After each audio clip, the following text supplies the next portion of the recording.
Hi നമസ്കാരം.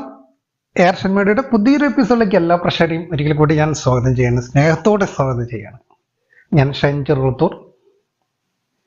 ഇന്ന് നമുക്ക് മത്തനെ കുറിച്ചുള്ള കുറച്ച് കാര്യങ്ങൾ നമുക്ക് പഴയ ആളുകൾക്കൊക്കെ നല്ലതുപോലെ അറിയാം മത്തൻ എത്രമാത്രം നമ്മുടെ ശരീരത്തിന് ഗുണകരമാണെന്ന്. ഇപ്പോഴത്തെ പുതിയ ആളുകൾക്ക് ഇപ്പം ഭക്ഷണങ്ങളൊക്കെ പുറത്തുനിന്ന് കഴിക്കാനും ഫാസ്റ്റ് ഫുഡ് അങ്ങനെയുള്ള ഭക്ഷണത്തിലൂടെയൊക്കെയാണ് നമ്മൾ കൂടുതൽ ആകർഷിക്കുന്നത്.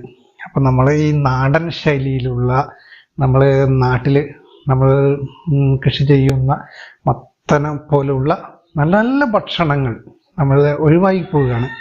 അപ്പം അതിനെക്കുറിച്ചുള്ള കുറച്ച് കാര്യങ്ങൾ, നമുക്ക് ശരീരത്തിന് ഗുണകരം നൽകുന്ന കുറച്ച് കാര്യങ്ങളാണ് ഞാൻ ഈ വീഡിയോയിലൂടെ പ്രതിപാദിക്കുന്നത്. അപ്പം നമുക്ക് കാര്യത്തിലേക്ക് കടക്കാം. മത്തനെ കുറിച്ചുള്ള കാര്യങ്ങൾ പറയുകയാണെങ്കിൽ, മത്തൻ എന്ന് പറഞ്ഞാൽ നമുക്ക് ശരീരത്തിന് നിരവധി ഗുണങ്ങൾ നൽകുന്നുണ്ട്. കഴിഞ്ഞ വീഡിയോയിൽ ഞാൻ പറഞ്ഞിട്ടുണ്ട് നിക്കോട്ടിൻ നമ്മുടെ ശരീരത്തിൽ എങ്ങനെ കുറച്ച് കൊണ്ടുവരാമെന്ന്. നിക്കോട്ടിൻ കുറയ്ക്കുന്നതിന് നമ്മുടെ ഭക്ഷണത്തിൽ ഒരു അഭാജ്യ ഘടകം തന്നെയാണ് മത്തൻ എന്ന് പറയാം. മത്തൻ്റെ നീര് നമുക്ക് ഇടിച്ചു പിഴിഞ്ഞിട്ടോ മത്തൻ്റെ നീര് മാത്രം നമുക്ക് കഴിക്കാം. പിന്നെ അതല്ല എന്നുണ്ടെങ്കിൽ ഒരു 100 ഗ്രാമെങ്കിലും നിത്യേന ഒരു 100 ഗ്രാമെങ്കിലും മത്തൻ നമ്മൾ ചെറിയ കഷ്ണാക്കിയിട്ട് നമുക്ക് കഴിക്കുകയാണെങ്കിൽ നമുക്ക് നിക്കോട്ടിൻ്റെ പ്രശ്നങ്ങൾ ഒരുപാട് മാറ്റം വരും. ഒരു 6 മാസത്തോളമെങ്കിലും നമ്മൾ ഇത് തുടർന്ന് പോവുകയാണെങ്കിൽ നിക്കോട്ടിൻ കുറയുന്നതായിട്ട് നമ്മുടെ ശരീരത്തിൽ കണ്ടുവരുന്നുണ്ട് മത്തൻ്റെ സഹായത്താൽ. അപ്പം നമുക്ക് മത്തൻ നിരവധി ഗുണങ്ങൾ നമുക്ക് ശരീരത്തിൽ നൽകുന്നുണ്ട്. മത്തൻ ഇങ്ങനെ കഴിക്കുന്നത് കൊണ്ട് തന്നെ നമുക്ക് ഹൃദയാരോഗ്യത്തിന് നല്ലതാണ്. രക്തസമ്മർദ്ദം, കൊളസ്ട്രോൾ ഇതൊക്കെ നിയന്ത്രിച്ച് നമ്മുടെ ശരീരത്തിനെ നമുക്ക് എന്നും നല്ലൊരു യൗവനത്തിലേക്ക് നയിക്കുന്ന ഒരു അഭാജ്യ ഘടകം തന്നെയാണ് മത്തൻ. പിന്നെ ദഹന സംബന്ധമായ പ്രശ്നങ്ങൾ കുറച്ച് പ്രതിരോധശേഷി നമുക്ക് നൽകുന്നു. നമ്മുടെ നാട്ടിൽ കണ്ടുവരുന്ന 2 തരം മത്തനാണ്, ഒന്ന് വേനൽ മത്തൻ, ഒന്ന് വർഷമത്തൻ. ഈ വർഷമത്തൻ ഭയങ്കര മധുരമായിരിക്കും, നമുക്ക് നല്ലൊരു ടേസ്റ്റ് ആയിരിക്കും, നമ്മളിങ്ങനെ കൂടുതൽ കഴിക്കും. അപ്പോൾ അത് ശോധന ഉണ്ടാക്കും, കൂടുതലായിട്ട് കഫവാതങ്ങളെ വർദ്ധിപ്പിക്കും. പിന്നെ ശുക്ലവൃദ്ധീകരണമാണ്, ശരീരത്തെ തടിപ്പിക്കും. അതുകൊണ്ട് തന്നെ പ്രമേഹ രോഗികൾക്ക് ഹിതമല്ല. അതാണ് നമ്മൾ ഏറ്റവും കൂടുതൽ പ്രമേഹമുള്ളവരൊക്കെ ഇത് കഴിക്കുമ്പോൾ പ്രത്യേകം ശ്രദ്ധിക്കുക. പിന്നെ മത്തൻ്റെ വിത്ത്, അതിലും നല്ല ഏറെ ഗുണങ്ങൾ നമുക്ക് നൽകുന്നുണ്ട് ശരീരത്തിന്. നമ്മൾ മത്തൻ്റെ വിത്തൊക്കെ ഒരു ആളുകളൊക്കെ ഒഴിവാക്കി കളയുകയാണ് ചെയ്യുന്നത്. അപ്പോൾ മത്തൻ്റെ വിത്തൊന്നും ഒരിക്കലും അങ്ങനെ ഒഴിവാക്കി കളയാതെ അതും നമുക്ക് കഴിക്കാം. മത്തൻ്റെ വിത്ത് കഴിക്കുന്നതോടൊപ്പം തന്നെ നമുക്ക് ശരീരത്തിന് നല്ല ഉറക്കം മെച്ചപ്പെടുത്താനും മാനസിക സമ്മർദ്ദം കുറയ്ക്കാനും ഒക്കെ സഹായിക്കുന്നുണ്ട് മത്തൻ്റെ വിത്ത് നമ്മൾ കഴിക്കുകയാണെങ്കിൽ. മത്തൻ്റെ വിത്തിൽ ഒരു ടോണിക് ഘടകങ്ങൾ അടങ്ങിയിട്ടുണ്ട്. അതുകൊണ്ട് തന്നെയാണ് നമുക്ക് ശരീരത്തിന് ഒരുപാട് മാറ്റങ്ങൾ മത്തൻ്റെ വിത്തിൽ നിന്നും നമുക്ക് ലഭിക്കുന്നത്. ഇതിൽ അടങ്ങിയിരിക്കുന്ന ആൻറ്റി ഓക്സിഡൻറ്റുകളാണ് നമ്മൾ ഹൃദയാരോഗ്യത്തിന് സഹായിക്കുന്നതും രക്തസമ്മർദ്ദം, കൊളസ്ട്രോൾ ഇതൊക്കെ നിയന്ത്രിക്കുന്നതും. ഇനി നമുക്കൊന്ന് നോക്കാം, പണ്ടത്തെ പൊടിക്കൈകളുണ്ട്. നമുക്ക് മത്തൻ എങ്ങനെയുള്ള സാധനങ്ങളിൽ നിന്ന് നമുക്ക് പഴയ ആളുകൾ നമുക്ക് ചെയ്ത് തന്നിരുന്ന ഒരു കാര്യങ്ങളുണ്ട്.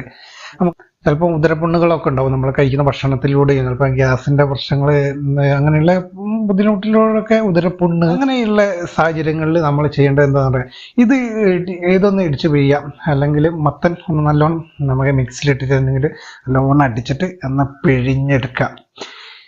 എന്നിട്ട് ആ നീര് പിഴിഞ്ഞെടുത്തിട്ട് അതിൽ കുറച്ച് കുരുമുളക് പൊടി, ആ നീരിൽ കുറച്ച് കുരുമുളക് പൊടിയും കൂടി ചേർത്തിട്ട് പ്രഭാതത്തിൽ നമ്മൾ നിത്യേന കഴിക്കുകയാണെങ്കിൽ നമുക്ക് പ്രതിരോധശേഷി കൂടും. പിന്നെ ഉദരത്തിലുള്ള പുണ്ണ് ഒക്കെ മാറി കിട്ടും. ഇത് പണ്ട് ചെയ്തിരുന്ന അതാണ്. പഴയ ആളുകൾ പറയുന്നത് കേട്ട് നമുക്ക് അത്ഭുതപ്പെട്ടു പോകും, അത്രയ്ക്കും നല്ല ഔഷധങ്ങളാണ് ഇത് എന്ന്. അതുപോലെ തന്നെ മത്തൻ്റെ വിത്ത് 5 ഗ്രാം വീതം നമ്മൾ ദിവസേന 2 നേരം കഴിക്കുകയാണെങ്കിൽ, നമ്മൾ കടലൊക്കെ തിന്നുകയാണെങ്കിൽ നമുക്ക് രക്തസമ്മർദ്ദം കൺട്രോൾ ചെയ്യാൻ കഴിയും. പിന്നെ ഹൃദ്രോഗമുള്ളവർക്ക് ഏറ്റവും നല്ലൊരു ഗുണകരം ചെയ്യും. അത് പെട്ടെന്ന് നമുക്ക് മാറ്റിയെടുക്കാൻ കഴിയും. ഇത് കുറച്ച് ദിവസങ്ങളോളം നമ്മൾ അങ്ങനെ കഴിക്കണം. ഒരുപാട് ആശ്വാസം കണ്ടതായിട്ട് കാണുന്നുണ്ട്. അതുപോലെ തന്നെ മത്തൻ ഇടിച്ച് പിഴിഞ്ഞ് നീരിൽ കൽക്കണ്ടം ചേർത്ത് കഴിച്ചാൽ നീർവീഴ്ച കൊണ്ട് ഉണ്ടാകുന്ന പനി, ജലദോഷം എന്നിവയ്ക്ക് ആശ്വാസം കിട്ടുന്നതായിട്ട് ഒരുപാട് കണ്ടുവരുന്ന ഒരു കാര്യമാണ്. പിന്നെ അതുപോലെ തന്നെ ഉള്ളൊരു വിഷയമാണ് ആസ്മ ഉള്ളവർ. എത്ര കാലപ്പഴക്കമുള്ള ആസ്മയാണെങ്കിൽ പോലും ഇങ്ങനെ നമ്മൾ ഒരു 6 മാസത്തോളം നമ്മൾ ചെയ്യുകയാണെങ്കിൽ ഇത് പെട്ടെന്ന് നമുക്ക് മാറ്റിയെടുക്കാൻ കഴിയും. അത് തെളിയിച്ചൊരു സത്യം കൂടിയാണ്. ആസ്മ ഉള്ളവർക്ക് ഇങ്ങനെ ദിവസേന കഴിച്ചുകൊണ്ടിരുന്നാൽ എത്ര കാലപ്പഴക്കമുള്ളതാണെങ്കിലും നമുക്ക് അത് ശമനം ഉണ്ടാകുന്നതായിട്ട് കാണുന്നുണ്ട്. പിന്നെ ശ്വാസമുട്ടിൽ നിന്ന് ശമനം ലഭിക്കും. ഇതുപോലെ 6 മാസം നമ്മൾ തുടർച്ചയായിട്ട് കഴിക്കുകയാണെങ്കിൽ. വസൂരി ഉണ്ടായി കഴിഞ്ഞാൽ നമുക്ക് പെട്ടെന്ന് പൊന്തി പുറത്തേക്ക് വരാതെ ഇരിക്കുമ്പോൾ നമുക്കിങ്ങനെ ഒരു അസ്വസ്ഥതയായിരിക്കും. അപ്പോൾ ഇത് പൂർണ്ണമായിട്ട് കറക്റ്റ് മാറണമെന്നുണ്ടെങ്കിൽ വസൂരി പൊന്തി പൊട്ടി ഒക്കെ ഒലിച്ച് അങ്ങനെയാണ് ശരിക്കും പഴമക്കാർ പറയാറ്. അങ്ങനെ ക്ലിയർ ആയിട്ട് പോകണമെന്ന് പറയില്ലേ. അപ്പോൾ ഈ വസൂരി ഉണ്ടായി കഴിഞ്ഞാൽ ഇതിങ്ങനെ പൊന്താതെ ഇങ്ങനെ പൊട്ടാതെ ഇതൊക്കെ ഇങ്ങനെ ആകുമ്പോൾ ഭയങ്കര പ്രയാസം, ശരീരത്തിനൊക്കെ വേദനയും പ്രയാസങ്ങളൊക്കെ കഴിക്കുന്നത്. അപ്പോൾ അങ്ങനെയുള്ള സാഹചര്യങ്ങളിൽ ഈ മത്തൻ്റെ വിത്ത് അരച്ചിട്ട് ടാനിൽ ചാലിച്ച് കഴിച്ചാൽ പെട്ടെന്ന് തന്നെ ഈ വസൂരി ഉണ്ടാകുന്നത് പെട്ടെന്ന് തന്നെ പൊന്തി മാറുന്നതായിട്ട് പറയുന്നുണ്ട് പഴമക്കാർ. കുട്ടികൾക്കുണ്ടാകുന്ന കരപ്പൻ, ചിലന്നി, ത്വക്ക് രോഗങ്ങളാണ്. ഇതൊക്കെ ആശ്വാസം കിട്ടാൻ വേണ്ടിയിട്ട് ഈ മത്തൻ ഇടിച്ച് പിഴിഞ്ഞ് ഈ നീരിലേക്ക് മത്തൻ്റെ കുരു തന്നെ കൽക്കം ചേർത്ത് കാച്ചി എന്നിട്ട് നമ്മൾ കുട്ടികൾക്ക് ദേഹത്ത് പുരട്ടിയാൽ ഒരുപാട് ആശ്വാസം ലഭിക്കുന്നതായിട്ട് കണ്ടുവരുന്നുണ്ട്. അപ്പോൾ നമുക്ക് മത്തനിൽ അടങ്ങിയിരിക്കുന്ന ഘടകങ്ങൾ എന്തെല്ലാം നമുക്ക് നോക്കാം. കാർബോഹൈഡ്രേറ്റ് അടങ്ങിയിട്ടുണ്ട്, പ്രോട്ടീന്, കൊഴുപ്പ്, കാൽസ്യം, സിങ്ക്, മാംഗനീസ്, ഫോസ്ഫറസ്, ഇരുമ്പ്, vitamin B6, vitamin B3, vitamin A, vitamin C ഇങ്ങനെയുള്ള ഘടകങ്ങളൊക്കെ ഇതിൽ അടങ്ങിയിട്ടുണ്ട്.